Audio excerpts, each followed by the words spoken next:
George শোনো, ভিতরে tender meeting হচ্ছে, এখনো সময় আছে, মেনে নাও মিথ্যা বলেছো। যখন এসেই গেছি তখন ভিতরে গিয়ে দেখা যাক। এ ওভাবে মানবে না। যখন নিজে কেউ তার ক্ষমতা দেখাতে চায় তখন এত দেরি করে লাভ নেই। ক্যাথরিন, চলো ভেতরে যাওয়া যাক।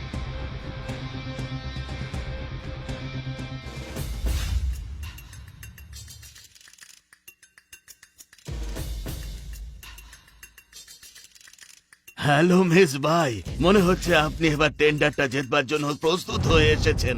সহপরিবারে এসেছেন দেখছি। আরে এই আবার কি? কে ইনি?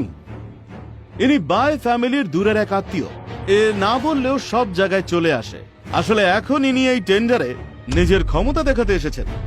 মিস ভাই, এটা হলো ড্রাগন গ্রুপের খুব ইম্পর্টেন্ট একটা মিটিং। এখানে সাধারণ লোককে নিয়ে আসার কোনো মানে হয় না। এতে টেন্ডার নিতে সমস্যা হতে পারে আর আপনার ক্ষতি হতে পারে অনেক। আপনি একটু সাবধানে থাকবেন। থ্যাংক ইউ স্যার, আমি খেয়াল রাখবো। তো লেডিজ অ্যান্ড জেন্টলম্যান, আমরা এখনই একটা গুরুত্বপূর্ণ খবর জানতে পেরেছি। এই টেন্ডার মিটিংয়ে এক বিশেষ ব্যক্তিত্ব আসতে চলেছেন। সেই জন্য সুজান ম্যাডাম তার জন্য একটা বিশেষ চেয়ারের বন্দোবস্ত করেছেন। আজ এখানে বসবেন সব থেকে বিশেষ অতিথি। কে আবার আসছে? আমার তো মনে হচ্ছে বিশেষ কেউ আসছে, যার জন্য সুজেন এক বিশেষ চেয়ারের ব্যবস্থা করেছে। বেশ বড়। ক্যাথরিন, আমি বাবার মুখে শুনেছি যে ড্রাগন গ্রুপের সব সময় একটা বিশেষ শক্তিশালী আর বিশেষ বড় প্রভাবশালী কারোর সাপোর্ট রয়েছে। তার মানে আজই আসতে চলেছে। একবার দেখা হলে তো আমাদের অবস্থাই পাল্টে যাবে। তখন আমরা সবার উপরে থাকবো। শিন ফ্যামিলির তো উঁচু মহলেও যোগাযোগ আছে। জর্জ, কোথায় যাচ্ছ? কি হলো? আমি আমার চেয়ারে বসতে যাচ্ছি, আবার কি? এখানেই দাঁড়াও। জর্জ, তুমি কি জানো তুমি কোথায় দাঁড়িয়ে আছো? তুমি ওই গদিতে বসার কথা ভাবতে পারো কি করে? এটা তোমার বাড়ি না যে তুমি যে কোনো জায়গায় গিয়ে বসে পড়তে পারবে। তোমার সাহসের তুলনা নেই। আরে বাচ্চা শোন, এই চেয়ার সুজেনের বিশেষ অতিথির জন্য রাখা হয়েছে আর তুই সেখানে বসতে চাস?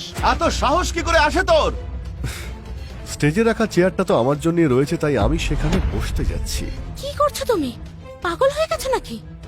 তার মানে তুই বলতে চাইছিস যে ওই বিশেষ অতিথি তুই? হ্যাঁ, আমি নিজের প্রশংসা করব না, কিন্তু ড্রাগন গ্রুপকে সাপোর্ট আমিই করি, এটাই সত্যি। জর্জ শোনো, তোমাকে এখানে আনা হয়েছে তার কারণ তুমি যাতে আমাদের মধ্যে পার্থক্যটা বুঝতে পারো। গন্ডগোল করার জন্য আনা হয়নি। এইসব করে কিন্তু তুমি সবাইকে অপমান করছো। এমনিতেও জর্জ, আমি তোকে ভালোই বুঝেছি। বাই ফ্যামিলিকে তো একদমই বোকা বানিয়েছিস, আর এখানেও এসে গেছিস সবাইকে বোকা বানাতে। আচ্ছা তুই নিজেকে কি মনে করিস বলতো? কি হচ্ছে এখানে? Vice president. বাবা, এই লোকটা আমাদেরকে বোকা বানাচ্ছে। বলছে যে এই চেয়ারটা নাকি ওর জন্যই রাখা হয়েছে। কি উল্টোপাল্টা কথা!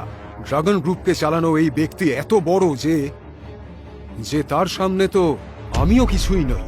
তাহলে তুমি কি ভাবছো নিজেকে? কি এখন তো তুমি বুঝতে পেরেছো আমার কথা? তাড়াতাড়ি চলো, ক্ষমা চাও।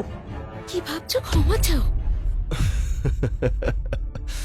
স্টেজে রাখা এই চেয়ারটা তো আমার জন্যই রাখা আছে, কারণ ড্রাগন গ্রুপকে তো আমিই চালাচ্ছি।